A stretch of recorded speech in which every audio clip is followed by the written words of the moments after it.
Hi, thank you for joining me with Wilderness with Amani. This is another addition to my series of clips, Beginner Basics, aimed for people that are new to fishing or they just want to get a little information. So if they're going on a camping trip with the family and the kids want to learn how to fish, they can go and get the tackle they need to go out there and maybe catch some fish on your first time out. And at the end of this clip, I'm going to attach links to a couple of the other Beginner Basic clips so that there's more of a whole thing going on there. So what I want to talk about today is getting your spinning reel ready, set up, and making sure that it's ready to go every time you go fishing. As I said in my line and knot clip, I used this Trilene Berkley line monofilament. As a general rule, if I'm fishing in the mountains, in the high Sierras, when I'm backpacking, I use 4-pound test. If I'm fishing in reservoirs, especially in the winter where I'm expecting to catch bigger fish, I go with 6-pound test.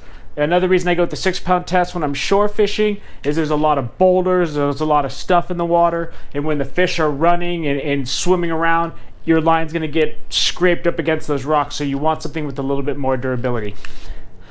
So I tend to use a spinning reel. This spinning reel already has line, so I'm not going to take the line off to do the clip, but I'm going to show you how to do it. So to put your line on the reel, you're going to open up your bail.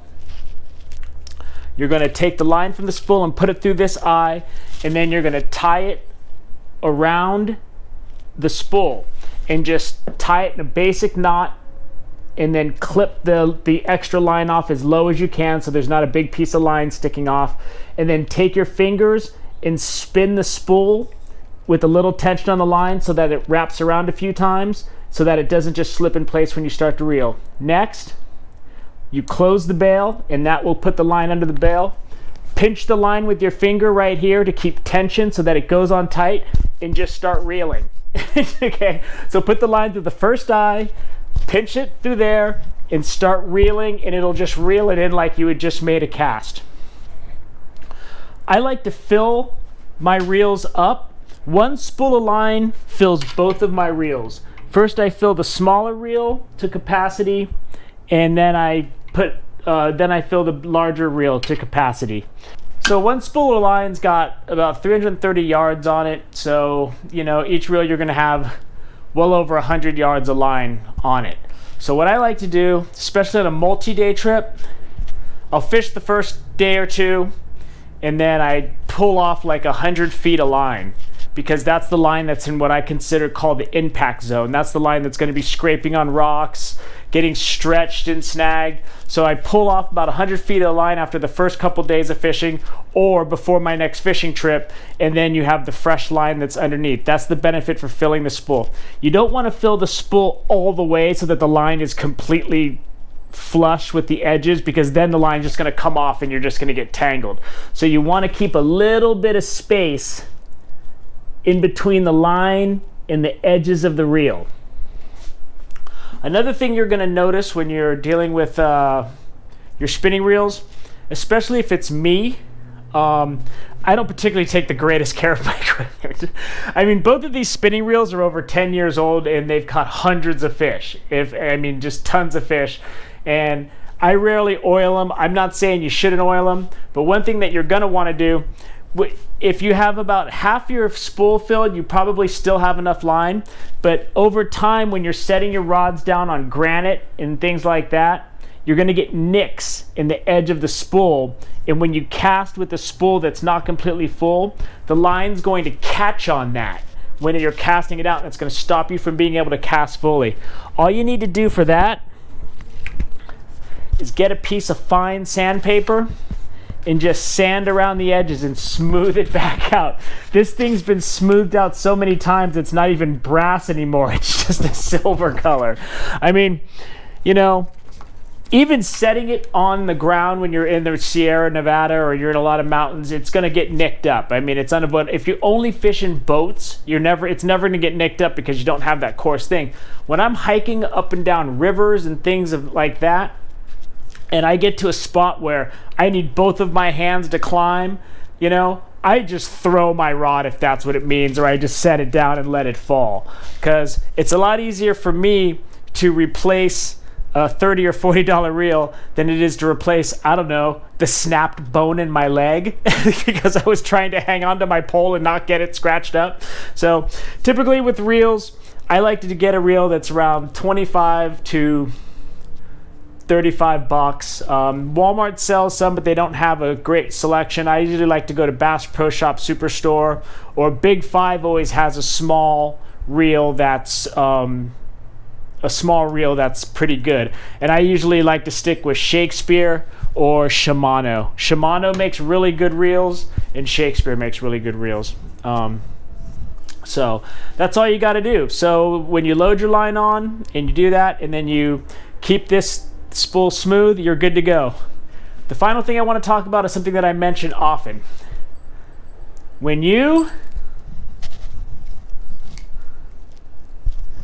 are getting ready to start fishing, especially in the wintertime, after the lakes have turned over and you're going to be getting access to some larger fish from shore, you got to make sure that your drag, you want to check all of your knots and make sure they're secure. After every fish and after several casts, you want to check your knots. But before you start fishing, you want to take your line at the front of the pole, just like it's a fish, and you want to pull. See that? That's my drag. That way I know that my drag is ready in the case I catch a big fish. You see that? I'm pulling my line. Here's my pole. And then, hear that? That's my drag. You want to make sure that if you catch a big fish and it runs, that it's going to be able to strip line off, because I use small 5.5, 6 foot rods, so I got to keep my drag really loose. So that's the drag stripping out. Because what happens is if you catch like a, say, 18 or 20 inch rainbow trout are, to me, are the hardest fighting, best tasting fish to eat. And I've caught rainbows that were only like 16, 17 inches, where I fight it for a while, get it into shore, and it just takes off and does like a 30-foot run. And if your reel's not ready for that run, your line's gonna snap and you're gonna lose that fish. You don't want the white whale situation. Back in the early 90s, I was fishing with my Uncle Hank at Lake Natoma, and I hooked a fish. It had to be like 10, 11 pounds. The thing, I didn't check my drag.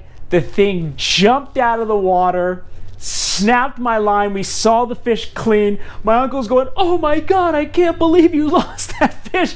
I was sitting there. To this day, that was in like 1990. To this day, I'm like waking up at night, still having nightmares about that fish. It is my white whale.